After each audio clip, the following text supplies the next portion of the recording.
Salut à tous, comme toujours, c'est un réel plaisir de se revoir aujourd'hui pour une nouvelle vidéo sur le décryptage de crypto-monnaies. Je vous espère en forme ce soir. Donc les amis, aujourd'hui, on va décortiquer ensemble l'actualité autour des crypto-monnaies et particulièrement autour d'un projet phare de l'écosystème Shiba Inu, à savoir BON. Parce que ce token-là, si on fait une analyse un peu profonde, on voit qu'il y a un potentiel que l'on peut également dénicher derrière. Donc, comment est-ce qu'on peut le faire? De quoi il s'agit? Quel est le potentiel derrière ce token? Est-ce que ça vaut la peine de prendre une partie de son investissement et de le mettre dessus? Par exemple, si vous souhaitez investir sur le Shiba Inu, il est également intéressant. Il serait intéressant d'examiner le potentiel global de l'écosystème Shiba Inu, pas simplement investir sur le token Shiba Inu que voici, mais pourquoi pas voir s'il y a également un potentiel global dans l'ensemble, dans l'écosystème même du projet Shiba Inu. Donc, on va voir ensemble aujourd'hui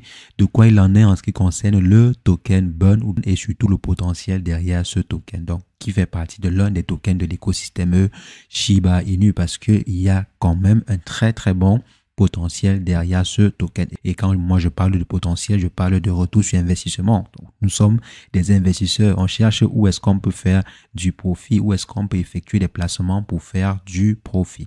Même comme je ne suis pas votre conseiller financier. Donc les amis, aujourd'hui, avant d'entrer directement dans le vif du sujet, on va faire un browsing rapide dessus ce qu'on a aujourd'hui sur le marché des crypto-monnaies. Bon, donc depuis hier, on a vu qu'il y a une légère correction sur le marché. Donc la correction que l'on avait déjà commencé à voir au début de la semaine dernière a simplement repris. Donc après les palpitations qu'on a eues suite au verdict de la Fed pour savoir si jamais cette dernière devait augmenter ou bien baisser les taux d'intérêt. Donc après cet événement-là, le marché a repris sa tendance baissière parce que c'était déjà un processus qui était enclenché depuis, je crois, un peu plus d'une semaine. Donc, c'est la raison pour laquelle on continue ainsi à légèrement corriger. Bien sûr, ça ne veut pas dire qu'on va continuer à corriger pendant plusieurs semaines. Ça dépendra de la conjecture. Actuellement, si on sait que oui, le marché américain est en bonne santé, on n'aura pas besoin d'effectuer une augmentation des taux d'intérêt. Donc, la Fed n'aura pas besoin de le faire. Ça veut dire que la santé américaine, elle est bonne, parfait. Maintenant, concernant concrètement les crypto-monnaies, qu'est-ce qui peut faire en sorte que les investisseurs continuent à faire entrer de l'argent sur le marché des crypto-monnaies? Comme on voit par exemple ici, si on vient à ce niveau, vous allez voir que depuis au moins 3 jours, on est en train de baisser en termes de volume en 24 heures. Ça veut dire quoi? Ça veut dire qu'il y a de moins en moins d'échanges qui s'effectuent dans le secteur des crypto-monnaies et par conséquent, il y a de moins en moins de personnes qui font bouger les investissements ou bien qui font entrer de nouveaux investissements sur le marché.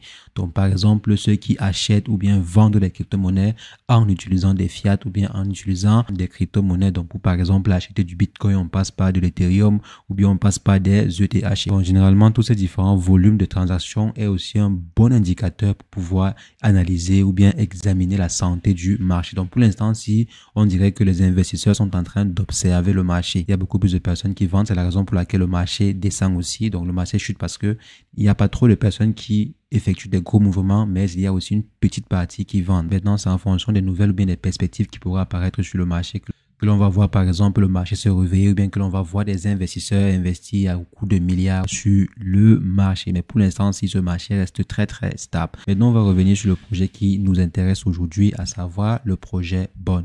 Donc est-ce qu'il est intéressant d'investir sur le projet BON aujourd'hui? Donc, si on prend comme référence le prix d'aujourd'hui, est-ce qu'il est intéressant? Si j'avais par exemple $100 ou bien $500 à investir sur ce projet, sur le projet Shiba Inu, bien sûr l'écosystème Shiba Inu, est-ce que c'est mieux de songer simplement à investir sur le token Shiba Inu que voici, ou bien il serait également judicieux de penser aux différents tokens qui constituent l'écosystème, à savoir par exemple BON ou bien à savoir également Doge Killer, donc Leech. Donc, est-ce que c'est intéressant de diversifier dans l'écosystème Shiba Inu ou c'est mieux de se concentrer simplement sur le token natif Shiba? Donc, venons analyser le token BON pour comprendre si jamais ça vaut la peine ou pas actuellement. Surtout maintenant, pas avant, mais surtout maintenant. C'est que le token BON est utilisé sur la blockchain Shibarium, donc qui est une layer 2 d'Ethereum qui permet par exemple d'effectuer des transactions de façon plus rapide à des coûts extrêmement réduits et qui augmente un peu une couche de sécurité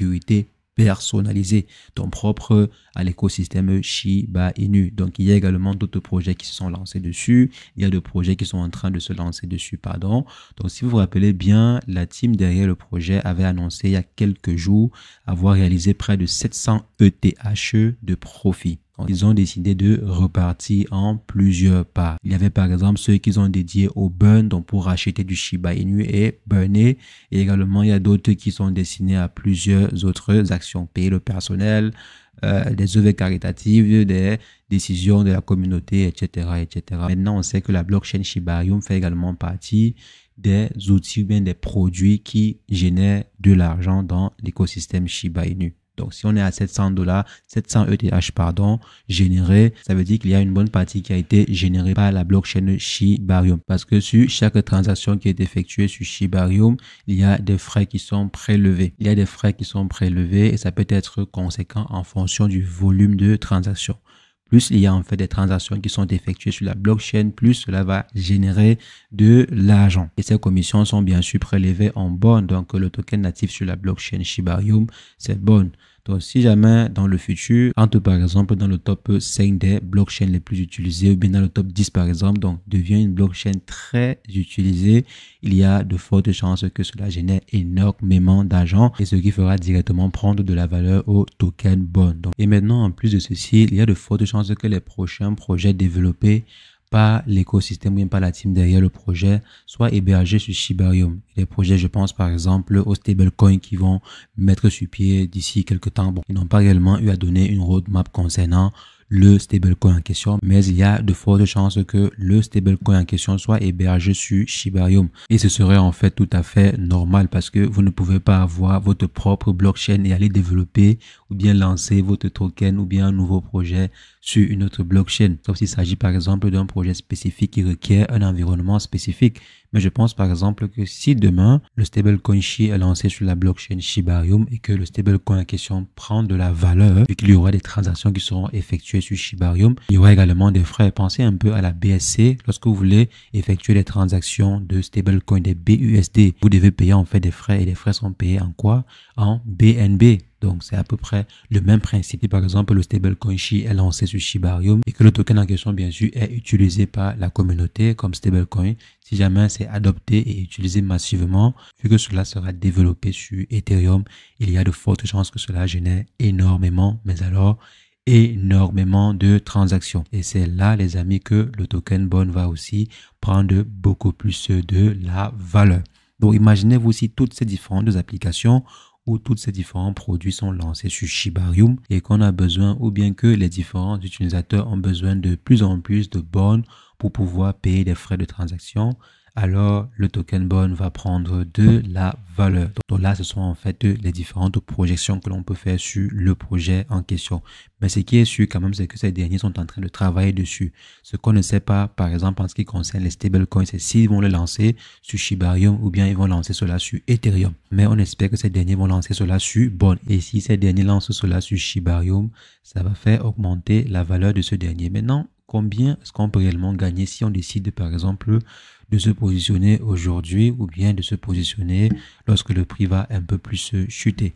Si on vient voir là, généralement, le token Bond, ça monte, ça descend, ça monte, ça descend. Donc, c'est pas vraiment croissant. Si on prend depuis le début, on voit qu'on effectue des montées, des descentes, des montées, des descentes. Donc, comme vous voyez actuellement ici. Maintenant, si on prend le ATH, le point le plus haut, on était à combien? On était à un peu plus de $3,21. Donc $3,21, ce qui fait presque du x3.5 actuellement. Donc on est à un minimum de x3 si on prend comme référence le prix du jour et l'ancien ATH. C'est déjà un bon indicateur et aussi en termes de market cap, c'est tout à fait faisable. On voit que le market cap actuellement, il n'est qu'à 200 millions de dollars. Donc c'est encore tout à fait faisable. Et maintenant, on voit qu'on a 250 millions de bonds en termes de total supply et également de max supply disponible. C'est aussi un bon facteur. Ça change un peu les idées par rapport à ces 589 000 milliards de tokens qu'on a du côté du Shiba Inu. Pour ceux qui cherchent un token de l'écosystème Shiba Inu qui peut facilement atteindre les $1, je pense que Bond peut très aisément atteindre les 1 dollar. Bond pourrait être une bonne affaire, mais maintenant on parle en termes de retour sur investissement. Qu'est-ce qui est plus rentable? Maintenant, on a simplement pris comme objectif l'ancien ATH. Si on vient par exemple ici et qu'on essaie de faire du x10, ça fait 2 milliards en termes de market cap. Je pense que 2 milliards en termes de market cap, c'est très faisable, c'est pas extraordinaire. Donc pour un token de cette envergure, si jamais, comme j'ai dit, l'utilité elle est avérée, donc si plusieurs projets sont déployés dessus et qui cartonnent, il y a des chances qu'il y ait une forte demande autour des bonds pour pouvoir payer les frais de transaction, ce qui ferait augmenter le prix associé à ce dernier. Donc si on vient par exemple ici, on voit que Shiba Inu est déjà à 15 millions en termes de 15 milliards en termes de market cap. Ici, on n'est qu'à 200 millions. Donc, on a encore un peu de chemin à faire en ce qui concerne le market cap. Faire du x10, c'est encore tout à fait possible si vraiment il y a une utilité. L'ancien ATH avait été atteint malgré le fait qu'on n'avait pas encore réellement vu à quoi devait ressembler la blockchain Shibarium. Donc, vous vous rappelez très bien, c'était en 2021. La blockchain Shibarium a été lancée officiellement en août 2023. Donc là, c'est lors de l'ancien bull run. Je pense que le prochain bull run, vu les différentes utilités, il y a des chances que le prix associé soit un peu plus intéressant. Il y a des chances que le prix associé soit un peu plus intéressant. Et pourquoi pas du x5 voire du x6.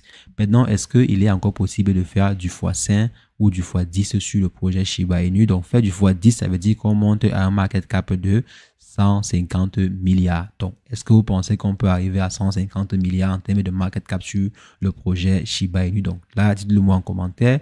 Mais on voit que 150 milliards ici comparé à du x10 ici, on serait à 2 milliards. C'est quand même plus faisable de ce côté-ci de faire du x10. Donc, arriver par exemple à un market cap à 2 milliards de dollars. Que d'arriver par exemple à 150 milliards à ce niveau, quoique ce n'est pas impossible. Je ne suis pas en train de dire que c'est impossible d'atteindre un market cap à 150 milliards du côté du Shiba Inu. C'est tout à fait possible. Maintenant, on sait ce qu'il y a lieu de faire. Il y a d'abord une total supply qui est énormissime. Il faudrait que la team travaille pour pouvoir diminuer cette total supply ici. Mais si on vient du côté de Bond, la total supply n'est pas aussi alarmante. Donc, on peut encore gérer de ce côté-là. C'est la raison pour laquelle je disais, ce serait quand même intéressant de voir si jamais le projet Bond ou bien les autres tokens de l'écosystème Shiba Inu ne sont pas plutôt intéressants. Donc, peut-être diversifier un peu son investissement dans l'écosystème. Mais bien sûr, je ne suis pas votre conseiller financier. Dites-moi ce que vous en pensez même en commentaire. Est-ce que vous pensez que c'est plus intéressant d'investir uniquement sur du Shiba Inu ou bien c'est mieux de penser aussi à mettre une partie, donc selon vous, supposons par exemple que vous êtes nouveau et que vous souhaitez investir sur du Shiba Inu, est-ce qu'il serait intéressant de diversifier votre investissement en mettant une partie sur Bond ou bien selon vous ce n'est pas plus rentable que investir sur le token natif Shiba Inu? Donc dites-moi ce que vous en pensez en commentaire, je me ferai un plaisir d'échanger avec vous et sur ce, portez-vous bien. Ciao ciao.